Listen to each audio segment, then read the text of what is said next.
Hello, this is Rachel Durkin Durga, and for the next hour I'll be reading from the 14th of January issue of the Toronto Star on the Niagara Frontier Radio Reading Service. Mayor Olivia Chow is tightening the city's budget. Why she insists that won't hurt renters, by David Ryder. Mayor Olivia Chow says her election year budget's focus on financial relief for property owners does not come at the expense of renters and homeless Torontonians. Chow, whose 2026 proposal, unveiled last week, includes spending restraints to hold the property tax hike to 2.2%, said Tuesday, quote, "You will see, beginning this week, everything we are doing for renters. It's a substantial amount of investment," end quote. She made the comment in response to a question after announcing a boost in funding for the city's rent bank, which provides no-interest loans or grants to help people escape eviction and get back on their feet financially. Almost $19 billion budget headed next month to City Council boosts operations spending by 1.1%, with above-inflation increases for the Toronto Police Service and TTC. Achieving the inflation-level tax hike following previous year increases of 6.9% and 9.5% requires belt-tightening measures. They include denials of requested spending increases from departments and agencies such as Toronto Community Housing Corporation, which said in budget documents that all its 2026 business cases for new or enhanced tenant services were rejected. Chow, who is expected to run for re-election this fall, but has not confirmed that, noted Tuesday that the city's rent bank contribution has doubled since she was elected in 2023, adding that, quote, "Almost every program that deals with tenants, rent-safe officers, you name it, we've increased it," end quote. The mayor took issue with reporting, including in the Star, that the operating budget for Toronto shelter services is set to drop by about $126 million from $912 million to $786 million, at a time when more than 120 people are being turned away from shelters each night on average, according to the most recent statistics. Calling descriptions of a shelter funding drop, quote, "wrong," end quote, she cited a $235 million net spend on shelters, which is approximately $15.3 million, or a 7% increase over 2025.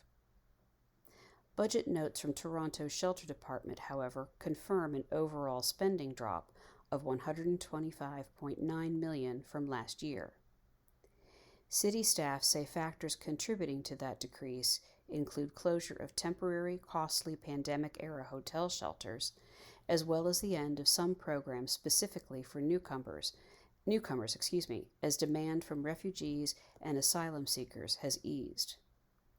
The difference, the notes show, is because while overall spending is set to go down, the department also expects significantly lower revenues, including about $97 million less from the federal government to shelter refugee claimants.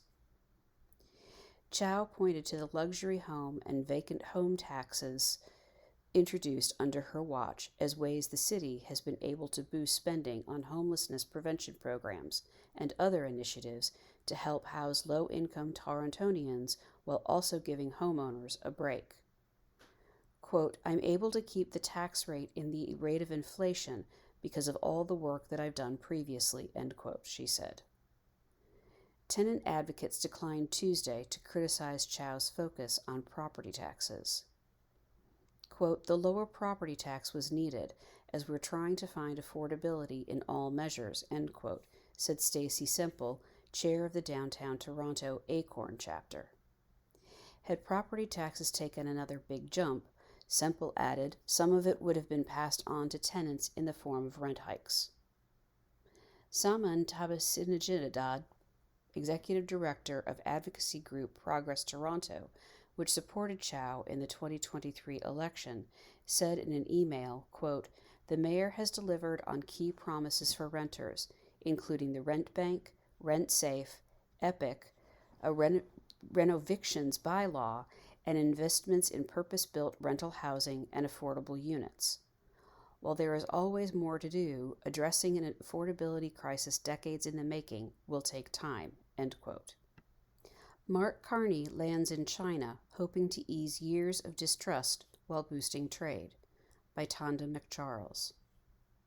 Prime Minister Mark Carney's trip to China began with a low-key nighttime arrival ahead of an important 2-day visit, for Canada at least.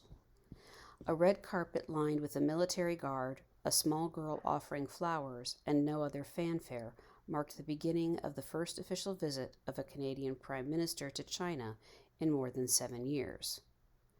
Carney, who last year said China was the biggest security threat facing Canada and now wants to engage with the world's second-largest economy, was officially greeted by Sun Meijun, whose lengthy title marked the only flourish of a perfunctory welcome. Sun is Minister and Secretary of the Communist Party of China Committee of the General Administration of Customs of the People's Republic of China, essentially a senior customs minister to greet a foreign leader to a country that receives many foreign leaders seeking to broaden trade ties amid global trade disruption. Alongside Sun to greet Carney were Jennifer May, Canada's ambassador to China, and China's ambassador to Canada, Wang Di. Carney comes here to try to resolve a punishing tariff dispute that has hit Canadian agriculture products after Ottawa aligned Canadian tariffs against Chinese electric vehicles, steel, and aluminum with Washington.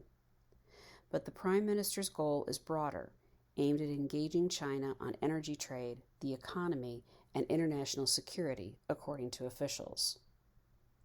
The Prime Minister is accompanied by 5 of his cabinet ministers: Anita Anand, Defense; Melanie Joly, Industry; Tim Hodgson, Energy; Maninder Sidhu, International Trade; Heath MacDonald, Agriculture; his Parliamentary Secretary Cody Blois; many of Carney's closest advisors and top officials; Ed Michael Ma, the GTA MP who defected from the Conservatives to join Carney's Liberals. Anand, speaking to reporters in Beijing, distanced the Carney approach from the previous Liberal policy under Justin Trudeau, which labeled China a, quote, disruptive, end quote, global actor to, quote, stress the magnitude, end quote, of the visit. She said there is no, quote, yes or no, end quote, answer to whether Canada still views China as a disruptive force, saying this is a, quote, complex, end quote, relationship. Quote, this is a new government with a new prime minister, a new foreign policy, and a new geopolitical environment. In this moment of economic stress for our country, it is necessary for us to diversify our trading partners, end quote. She said several opportunities would be discussed, framed the simple fact of the visit as a win, and mentioned human rights only in passing and only in French. Carney will seek to set aside years of distrust after China detained 2 Canadians in what the federal government argued was retaliation for Canada's arrest of a Huawei executive on behalf of U.S. authorities. The real test of whether a more mutually respectful relationship reset is underway will come when the formal program starts Thursday. The warm-up act for Carney's visit came unexpectedly when former Prime Minister Jean Chrétien traveled to China in recent days, a, quote, happy coincidence, end quote, said a senior government official. Quote, when we heard Mr. Chrétien was going to be in China, we asked him to help us, and he very graciously agreed, end quote, said the official, who the Star agreed not to identify in order to discuss plans for this trip.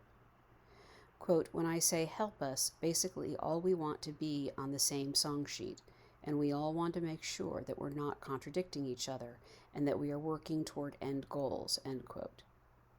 Thursday afternoon, Carney will meet with Zhao Leji, chairman of the Standing Committee of the National People's Congress, before an official welcome ceremony with the customary military formalities at the Great Hall of the People. He then meets with Premier Li Qiang. Carney and Li met on the sidelines at the United Nations General Assembly last fall, which set in motion intensive talks toward a rapprochement. The two will then sign unspecified agreements in areas where the two countries have agreed to expand cooperation, the substance of which Canadian officials refused to discuss in advance.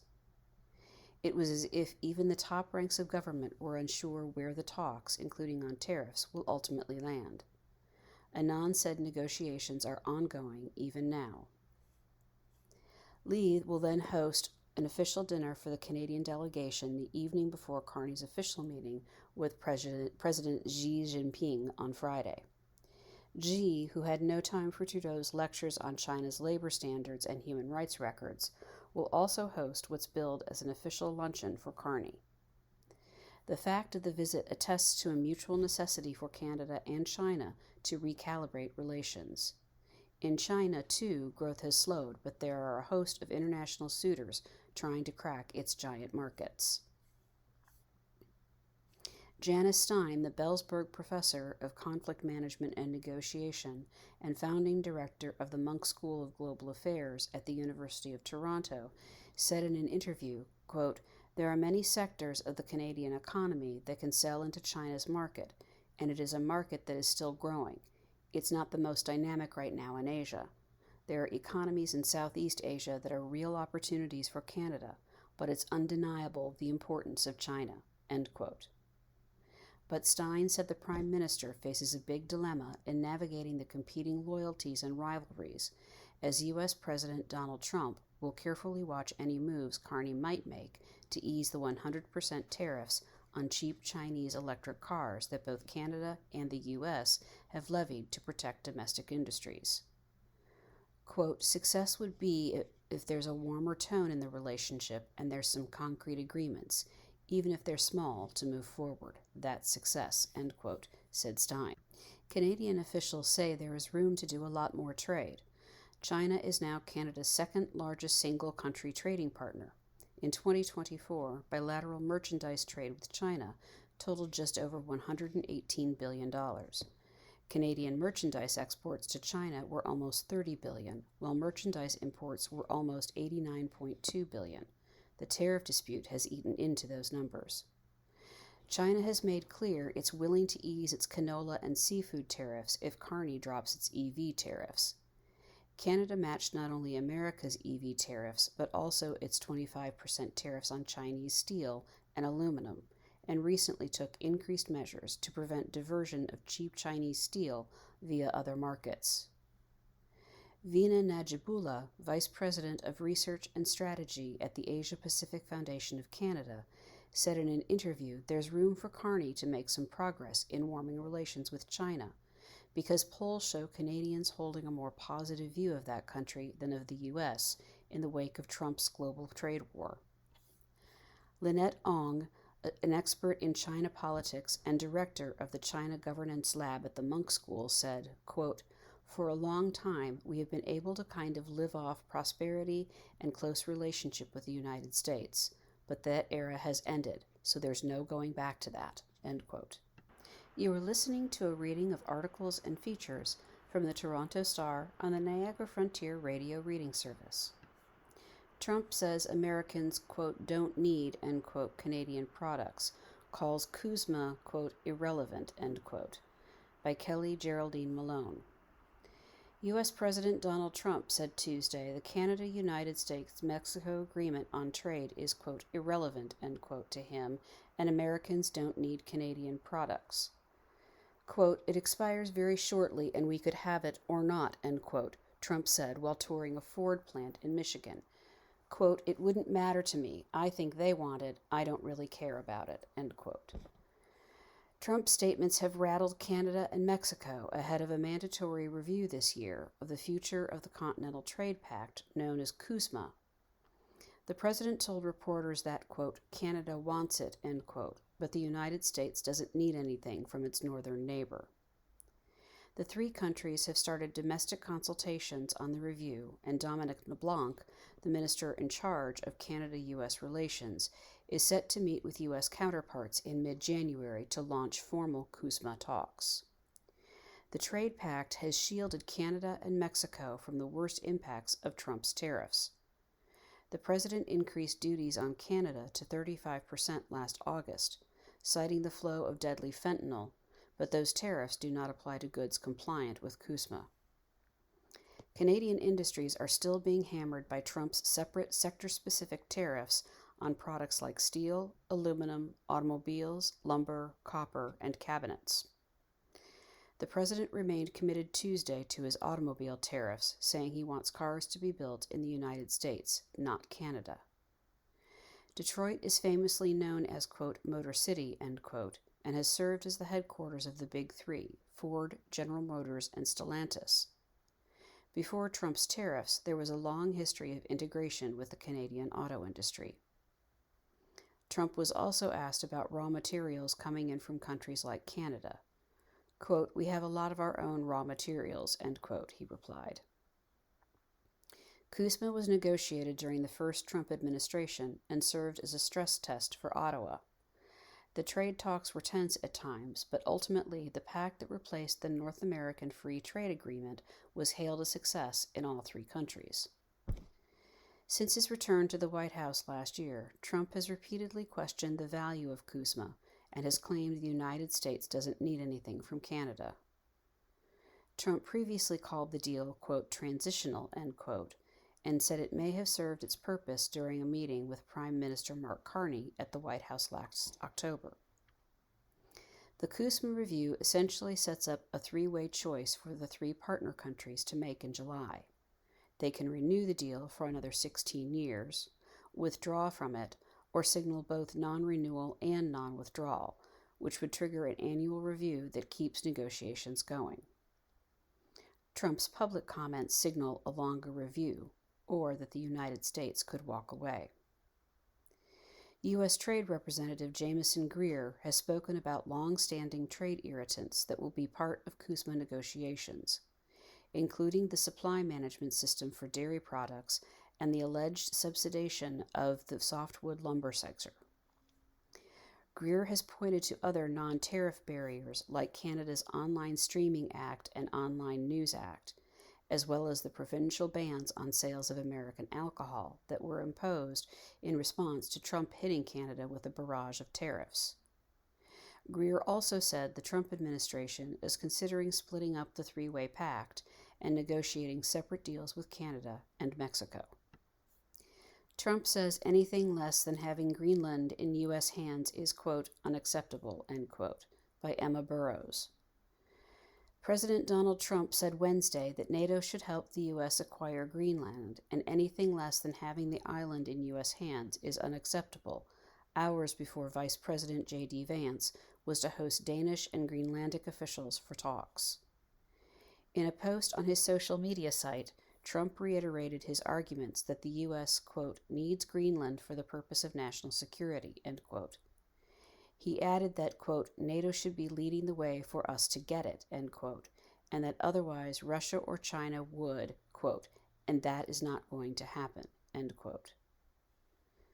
Quote, NATO becomes far more formidable and effective with Greenland in the hands of the United States, Trump wrote. Anything less than that is unacceptable, end quote. Greenland, a semi-autonomous territory of NATO ally Denmark, is at the center of a geopolitical storm as Trump insists he wants to own it, and residents of its capital, Nuuk, say it isn't for sale. The White House hasn't ruled out taking the Arctic island by force. Vance, along with Secretary of State Marco Rubio, is set to meet Denmark's Foreign Minister Lars Løkke Rasmussen and his Greenlandic counterpart, Vivian Motzfeldt, in Washington later Wednesday to discuss Greenland. Along the narrow snow-covered Main Street in Nuuk, international journalists and camera crews have been stopping passers-by every few meters, asking them for their thoughts on a crisis which Denmark's Prime Minister has warned could potentially trigger the end of NATO. Ute Mikkelsen, a 22-year-old student, told the Associated Press in Nuuk that she hoped American officials would get the message to, quote, back off, end quote. Greenland's Prime Minister Jens Frederik Nielsen told a news conference in Copenhagen on Tuesday that, quote, if we have to choose between the United States and Denmark here and now, we choose Denmark, we choose NATO, we choose the Kingdom of Denmark, we choose the EU, end quote. Asked later Tuesday about Nielsen comments, Trump replied, quote, I disagree with him. I don't know who he is. I don't know anything about him, but that's going to be a big problem for him, end quote. Greenland is strategically important because as climate change causes the ice to melt, it opens up the possibility of shorter trade routes to Asia. That also could make it easier to extract and transport untapped deposits of critical minerals, which are needed for computers and phones. Denmark has vowed for months to strengthen its military presence there. The Defense Ministry said that starting Wednesday, the military is deploying, quote, capabilities and units, end quote, related to exercises. Quote, in the period ahead, this will result in an increased military presence in and around Greenland, comprising aircraft, vessels, and soldiers, including from NATO allies, end quote, it said in a statement. Defense Minister Troels Lund Poulsen said that the Danish military, quote, together with a number of Arctic and European allies, will explore in the coming weeks how an increased presence and exercise activity in the Arctic can be implemented in practice, end quote. Trump said in Wednesday's post that Greenland is, quote, vital, end quote, to the United States' Golden Dome missile defense program. He also has said he wants the island to expand America's security and has cited what he says is the threat from Russian and Chinese ships as a reason to control it. Quote, the only Chinese I see is when I go to the fast food market, end quote, heating engineer Lars Vintner said. He said he frequently goes sailing and hunting and has never seen Russian or Chinese ships. His friends, Han Norgard, agreed, adding, quote, what has come out of the mouth of Donald Trump about all these ships is just fantasy, end quote. Denmark has said the U.S., which already has a military presence, can boost its bases on Greenland. For that reason, quote, security is just a cover, end quote, Vintner said, suggesting Trump actually wants to own the island to make money from its untapped natural resources. Mikkelsen, the student, said Greenlanders benefit from being part of Denmark, which provides free health care, education, and payments during study, and, quote, I don't want the U.S. to take that away from us, end quote. Following the White House meeting, Loke Rasmussen and Motzfeldt, along with Denmark's ambassador to the U.S., are due to meet with senators from the Arctic Caucus in the U.S. Congress. A bipartisan delegation of U.S. lawmakers is also heading to Copenhagen later this week to meet Danish and Greenlandic officials. Last week, Denmark's major European allies joined Danish Prime Minister Mette Frederiksen in issuing a statement declaring that Greenland belongs to its people and that, quote, it is for Denmark and Greenland and them only to decide on matters concerning Denmark and Greenland, end quote. French Foreign Minister Jean-Noël Barrot told RTL Radio Wednesday that his country plans to open a consulate in Greenland February 6th, following a decision last summer to open the diplomatic outpost. Quote, attacking another NATO member would make no sense. It would even be contrary to the interests of the United States. And I'm hearing more and more voices in the United States saying this, end quote, Barrot said. Quote, so this blackmail must obviously stop, end quote. Maui braces for possible end to FEMA rental assistance and more housing strain for fire survivors, by Gabriela Owen Anguera. Nearly 1,000 households displaced by catastrophic wildfires on the Hawaiian island of Maui are anxiously awaiting word on whether federal assistance helping them stay housed will be left to expire, forcing them to find new housing or pay more for it in one of the tightest and most expensive rental environments in the country. For 2.5 years, the Federal Emergency Management Agency has been key to assisting those residents.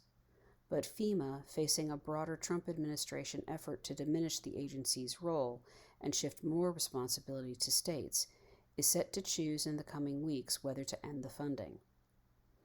Advocates say evicting renters and taking away financial assistance will undermine progress toward bringing residents back to Lahaina, the West Maui town that was largely razed by a massive fire on August 8, 2023, and could lead to a new wave of homelessness and more departures from the island.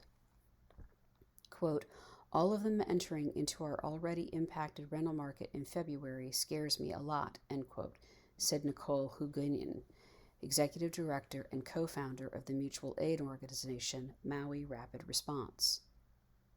The fires in Lahaina and Kula in Maui's upcountry region destroyed 2,200 structures and killed 102 people.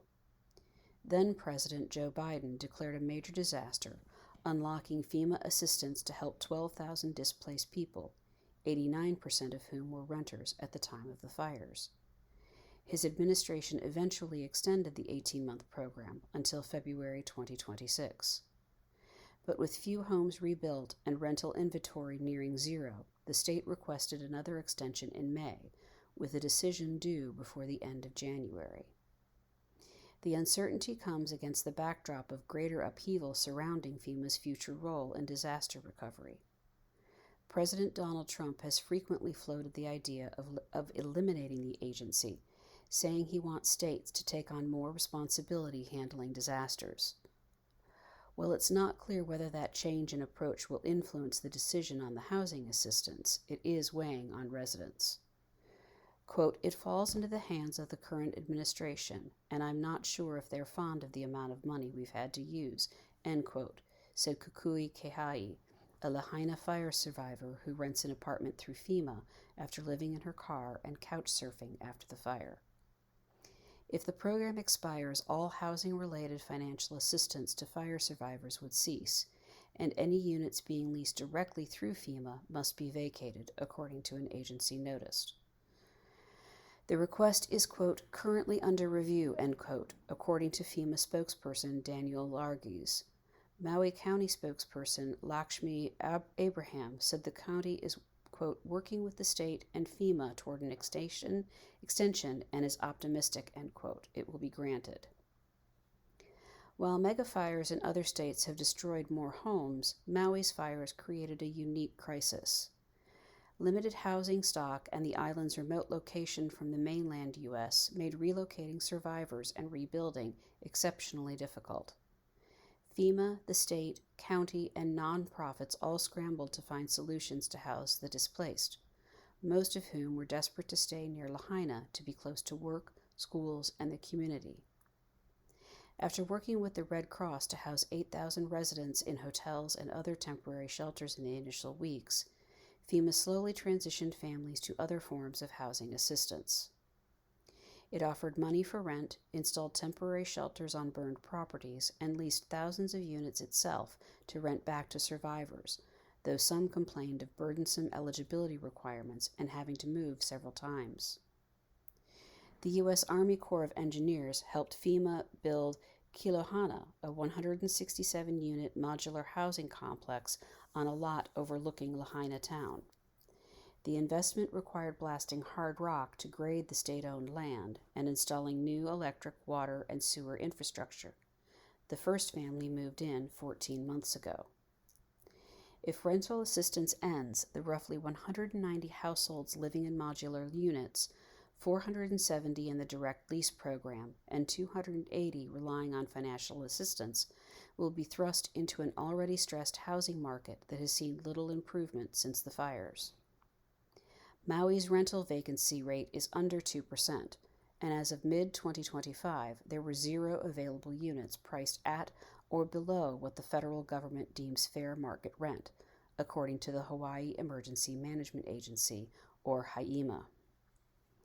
Displaced survivors faced rent increases of 50 to 60% after the fires, according to the University of Hawaii Economic Research Organization.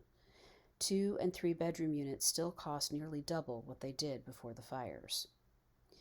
Critics have partially blamed those increases on FEMA's own housing programs, which often leased properties for well above fair market prices to incentivize landlord participation, though the island's housing shortage predated the fires.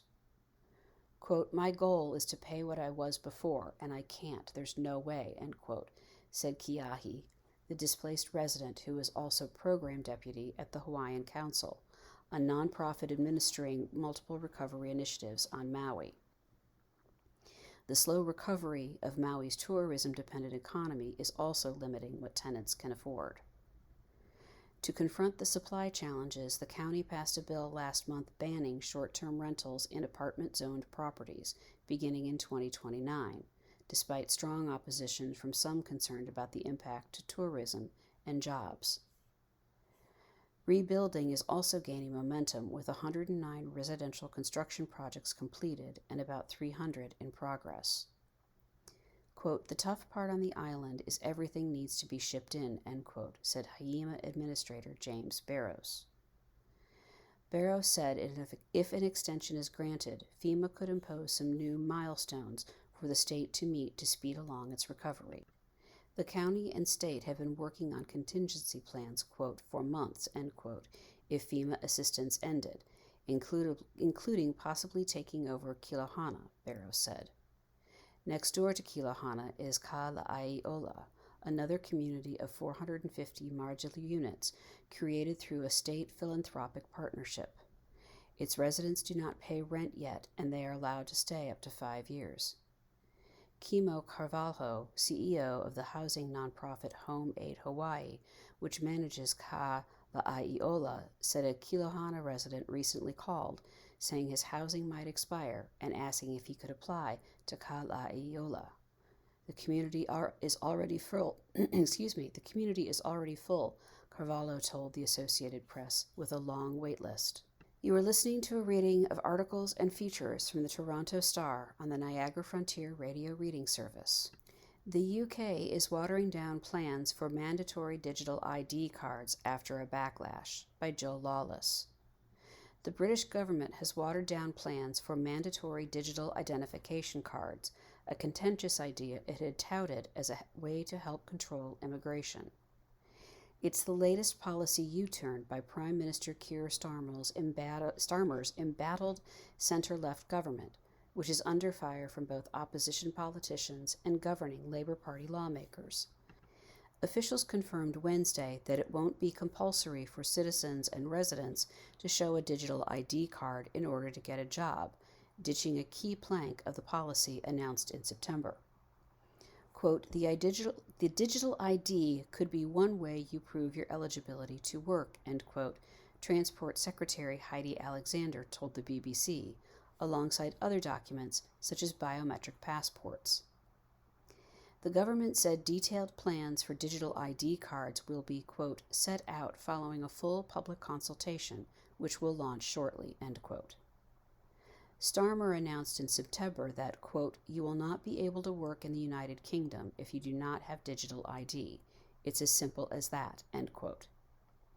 He said the plan would help reduce unauthorized immigration by making it harder for people to work in the underground economy. He said it would also make it simpler for people to access health care, welfare, child care, and other public services. He faced an immediate backlash, with polls suggesting support for digital ID plummeted after Starmer backed the idea. Britain has not had compulsory identity cards for ordinary citizens since shortly after World War II, and the idea has long been contentious. Civil rights campaigners argue it infringes personal liberty and puts people's information at risk. Former Prime Minister Tony Blair tried to introduce biometric ID cards 2 decades ago as a way of fighting terrorism and fraud, but the plan was abandoned after strong opposition from the public and Parliament. After the latest policy shift, opposition Conservative Party Chairman Kevin Hollenreich said that, quote, Labour's only consistent policy is retreat, end quote. Liberal Democrat spokeswoman Lisa Smart said Starmer's office, quote, must be bulk ordering motion sickness tablets at this rate to cope with all their U-turns, end quote.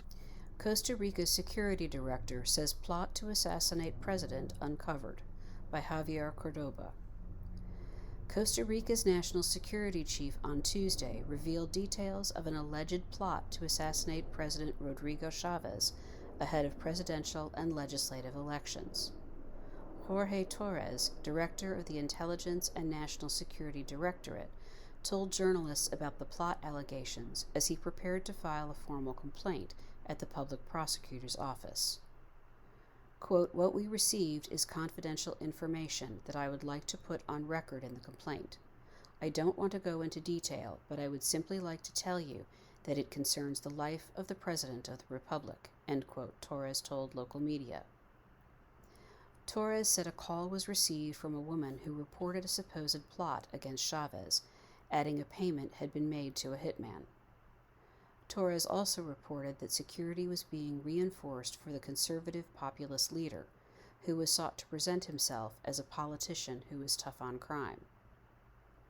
Torres spoke as El Salvador's president Nayib Bukele, who has gained fame for his controversial security crackdown, was scheduled to visit the country. On Wednesday, Chavez is scheduled to lay the cornerstone of a new, quote, mega prison, end quote, that Costa Rica plans to build, modeled on a facility built by Bukele. Costa Rica will hold presidential and legislative elections on February 1st. While Chavez is ineligible to run for re-election, the ruling party's Laura Fernandez is among the presidential candidates. Iran signals fast trials and executions for protesters as crackdown death toll exceeds 2,500, by John Gambrell. Iran's judiciary head signaled Wednesday there would be fast trials and executions ahead for suspects detained in nationwide protests despite a warning from U.S. President Donald Trump. The comments by Mohseni Ejei came as activists had warned hangings of those detained could come soon. The security force crackdown on the demonstrations has killed at least 2,586, the U.S.-based human rights activist news agency reported. The current death toll exceeds that of any other round of protest or unrest in Iran in decades, and recalls the chaos surrounding the country's 1979 Islamic Revolution. Trump has repeatedly warned that the U.S. may take military action over the killing of peaceful protesters, just months after it bombed Iranian nuclear sites during a 12-day war launched by Israel against the Islamic Republic in June. Iran, meanwhile, has threatened it could make a preemptive strike after alleging, without offering evidence, that Israel and the United States orchestrated the protests. A U.S. official said some key personnel at a key U.S. military base in Qatar have been advised to evacuate by Wednesday evening, a decision that came as a senior official in Iran brought up an earlier Iranian attack there. A mass funeral was also held Wednesday for some 100 security force members killed in the demonstrations. Tens of thousands of mourners attended, holding Iranian flags and photos of Ayatollah al-Khamenei. The caskets covered in Iranian flags stood stacked at least 3 high. Red and white roses and framed photographs of people who were killed covered them. People elsewhere remained fearful in the streets. Plainclothes security forces still milled around some neighborhoods, though anti-riot police and members of the paramilitary Revolutionary Guards all-volunteer Basiji force appeared to have been sent back to their barracks. Quote, "We are very frightened because of these sounds of gunfire and protests," end quote, said a mother of 2 shopping for fruits and vegetables, who spoke on condition of anonymity for fear of reprisals. Quote, "We have heard many are killed and many are injured. Now peace has been restored, but schools are closed, and I'm scared to send my children to school again," end quote. Ahmadreza Tavakoli, 36, told the Associated Press he witnessed one demonstration in Tehran and was shocked by the use of firearms by authorities. Quote, "People were out to express themselves and protest, but quickly it turned into a war zone," end quote, Tavakoli said. Quote, "The people do not have guns. Only the security forces have guns," end quote. Quote, "We have to do it quickly," end quote. Mohseni Ejei's comments about rapid trials and executions were made in a video shared by Iranian state television online. Quote, "If we want to do a job, we should do it now. If we want to do something, we have to do it quickly," he said. "If it becomes late, 2 months, 3 months later, it doesn't have the same effect. If we want to do something, we have to do that fast," end quote. The comments stand as a direct challenge to Trump, who warned Iran about executions in an interview with CBS aired Tuesday. Quote, "We will take very strong action," end quote, Trump said. Quote, "If they do such a thing, we will take very strong action. We don't want to see what's happening in Iran happen. And if they want to have protests, that's one thing. When they start killing thousands of people, and now you're telling me about hanging, we'll see how that works out for them. It's not going to work out good." End quote. One Arab Gulf diplomat told the AP that major Mideast governments had been discouraging the Trump administration from launching a war now with Iran, fearing, quote, "unprecedented consequences," end quote, for the region that could explode into a, quote, "full-blown war," end quote. The diplomat spoke on condition of anonymity because he wasn't authorized to speak to journalists. The demonstrations began December 28th over the collapse of the Iranian rial currency as the country's economy is squeezed by international sanctions, in part levied over its nuclear program. Iran's government cut off the country from the internet and international telephone calls on January 8th. Activists said Wednesday that Starlink was offering free service in Iran. The satellite internet service has been key in getting around an internet shutdown launched by the theocracy on January 8th. Iran began allowing people to call out internationally on Tuesday via their mobile phones, but calls from people outside the country into Iran remain blocked. Quote, "We can confirm that the free subscription for Starlink terminals is fully functional," end quote, said Mehdi Yahanejad, a Los Angeles-based activist who has helped get the units into Iran. Quote, "We tested it using a newly activated Starlink terminal inside Iran," end quote. Starlink itself did not immediately acknowledge the decision. Security service personnel also apparently were searching for Starlink dishes as people in northern Tehran reported authorities raiding apartment buildings with satellite dishes. While satellite television dishes are illegal, many in the capital have them in homes, and officials broadly had given up enforcing the law in recent years. The human rights activist news agency said 2,417 of the dead were protesters and 147 were government-affiliated. 12 children were killed, along with 12 civilians it said were not taking part in protests. More than 18,400 people have been detained, the group said. Gauging the demonstrations from abroad has grown more difficult, and the AP has been unable to independently assess the toll given the communications being disrupted in the country. Serbians mark Orthodox Christian New Year according to old tradition by the Associated Press. Nearly 2 weeks after celebrating New Year, many Serbians did it again on Tuesday evening, this time according to old Orthodox Christian tradition.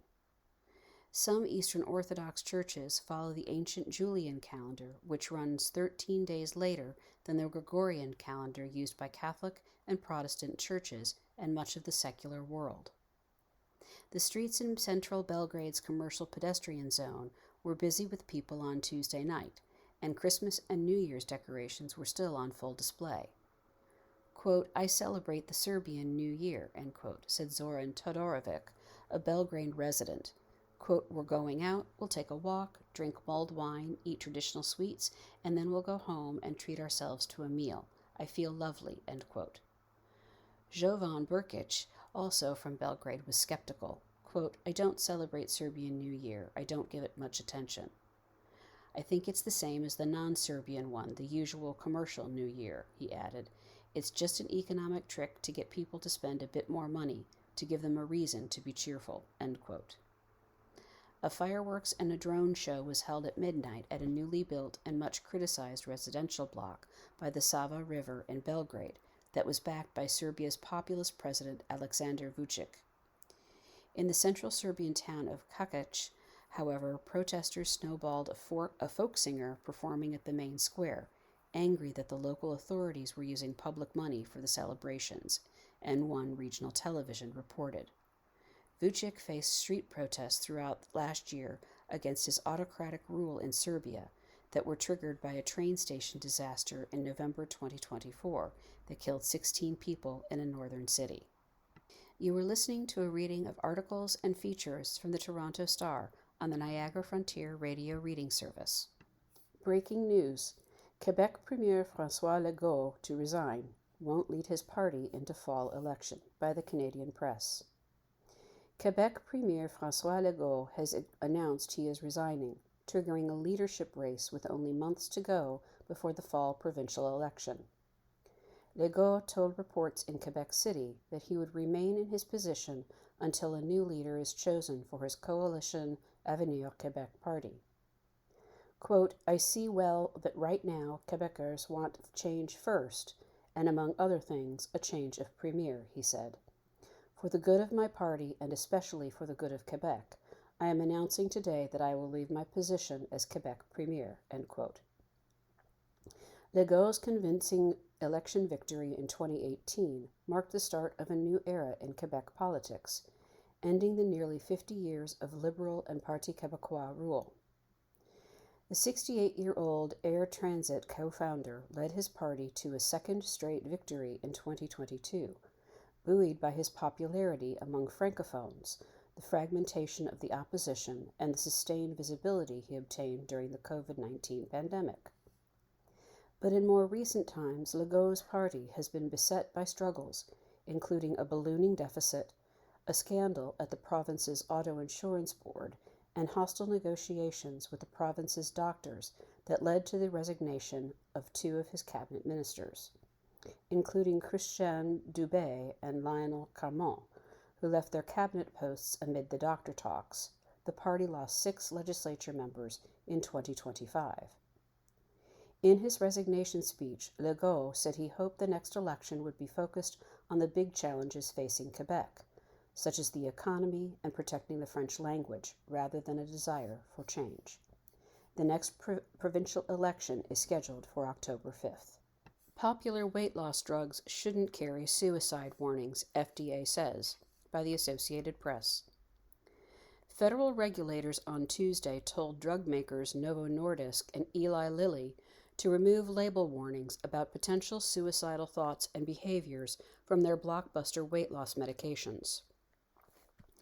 The U.S. Food and Drug Administration said a comprehensive review, quote, found no increased, end quote, risk related to suicide among users of the GLP-1 drugs for obesity, including Novo Nordisk's Wegovy and Saxenda and Eli Lilly's Zepbound. A preliminary review in January 2024 showed no link between the drugs and suicidal thought or actions, the FDA said. At that time, however, officials said they could not rule out that, quote, a small risk may exist, end quote. The new analysis puts those concerns to rest. Labeling for other drugs known as GLP-1 receptor agonists approved to treat diabetes carried no such warnings, the agency noted. Quote, today's FDA action will ensure consistent messaging across the labeling for all FDA-approved GLP-1 RA medications, end quote, officials said. Axe body spray and other aerosol products sold in Canada face expanded recall, by Dania Yacoub. Various Axe deodorant sprays and hair products are among many items recalled over improper labeling. More than 75 products from Magic BM have been recalled, as Health Canada said they do not meet cosmetic regulations. The products are missing the required hazard symbols, signal words on the container, and safety information, the government agency said. A full list of the recalled products is available on its website. Quote, consumers should immediately stop using the recalled Magic BM Trading Company Limited products and return them to the place of purchase for a refund, end quote, Health Canada said. As of January 5, no injuries associated with any of the products have been reported. However, the agency said improper labeling can lead to the misuse of a product, which could result in injury. More than 3,000 of the affected products were sold in Canada from 2024 to December 2025, according to Health Canada. Their distributor was Magic BM Company Limited in Toronto. Some of these products were originally recalled in November. Health Canada has since expanded its recall notice. George Springer home run ball that sent Blue Jays to World Series sells at auction, by Christian Lautens. The playoffs may be over, but the Blue Jays are still bringing joy to one Torontonian. An Etobicoke man sold George Springer's go-ahead 3-run home run ball, which he caught in Game 7 of the American League Championship Series, for just under $27,000 US at auction last month. Michael Angeletti was the lucky fan who caught the ball from his front row seats in left center field. He was seen on TV screens everywhere, jumping around in a Springer football jersey after the ball bounced into his hands in the bottom of the 7th inning to give the Blue Jays a 4-3 lead over the Seattle Mariners that sent them to the World Series. The auction, which ended on December 13th, started at $10,000 and racked up 12 bids before going to an unknown buyer.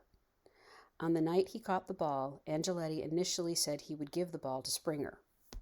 He was brought onto the outskirts of the field during the Game 7 pennant celebrations, but ultimately left without making a deal.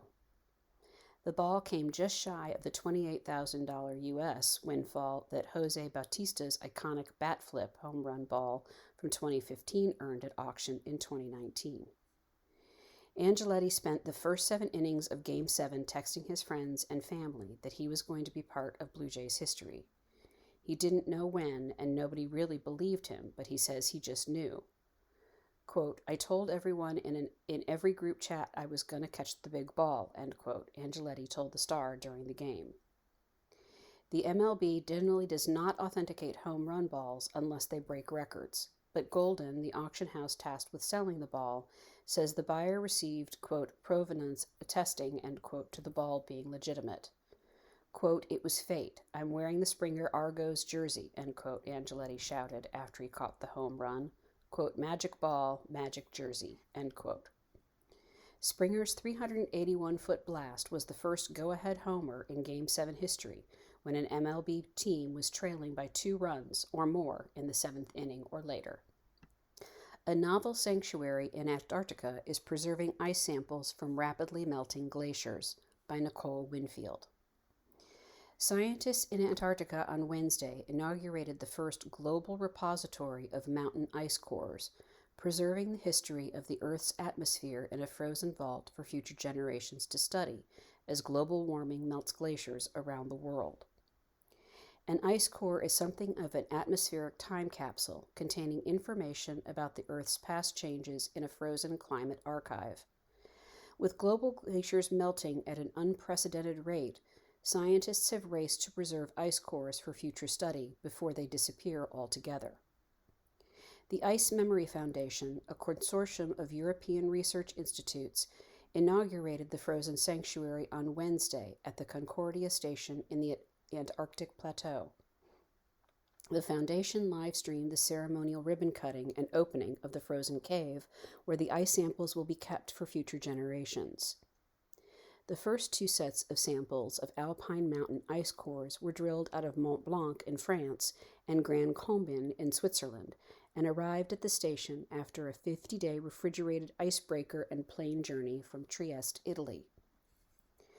During the inauguration ceremony, pairs of Foundation team members brought box after box of ice cores into the cave, burrowed deep into a 5-meter high compacted snowdrift at a constant temperature of around negative 52 degrees Celsius or negative 61 degrees Fahrenheit.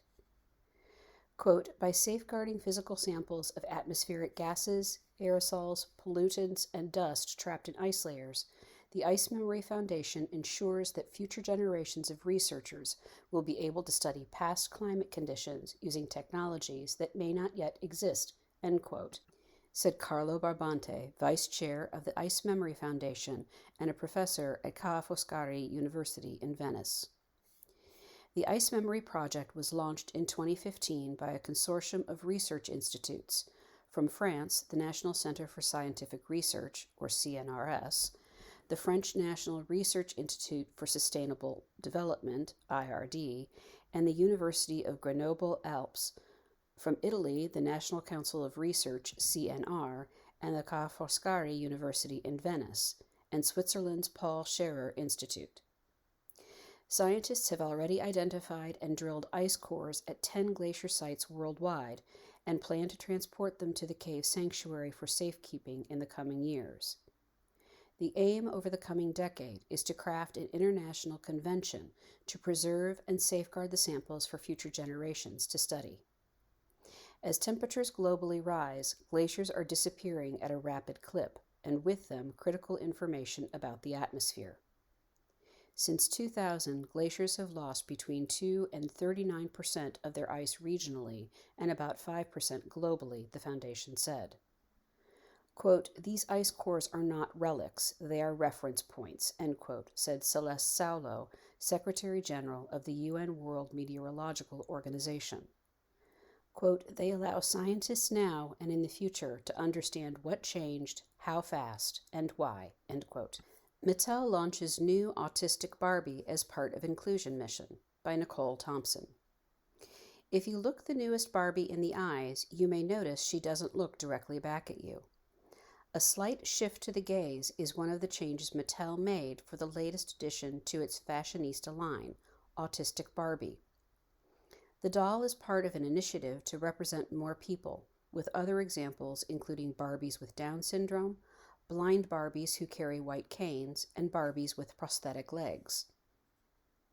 The newest doll was created in collaboration with the Autistic Self-Advocacy Network, which contributed ideas for how the doll could represent a range of experiences some people on the autism spectrum have. The doll includes articulated elbows and wrists so she can make hand motions some autistic people use to help regulate their senses, called stimming or hand flapping.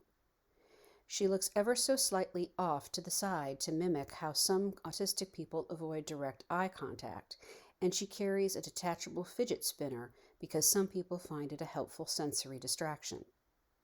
She also wears noise-canceling headphones to help reduce sensory overload, and carries a tablet showing symbol-based augmentative and alternative communication apps on its screen to provide an alternative form of communication. Quote, autism has all different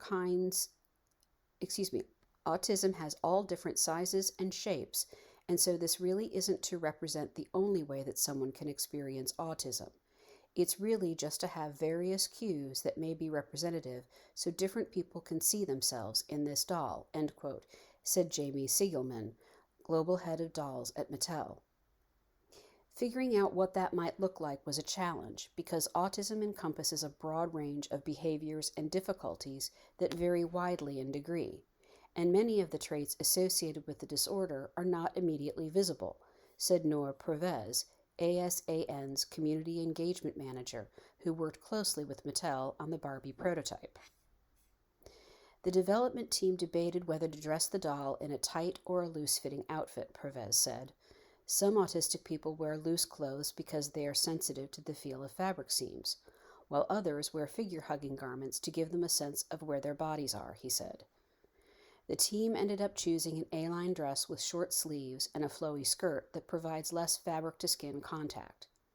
The doll also wears flat shoes to promote stability and ease of movement, according to Mattel. The addition of the autistic doll to the Barbie Fashionistas line also became an occasion for Mattel to create a doll with facial features inspired by the company's employees in India and mood boards reflecting a range of women with Indian backgrounds. Pervez said it was important to have the doll represent a segment of the autistic community that is generally underrepresented. You've been listening to a reading of articles and features from the 14th of January issue of the Toronto Star. Your reader has been Rachel Durkin-Durga. Thank you for listening.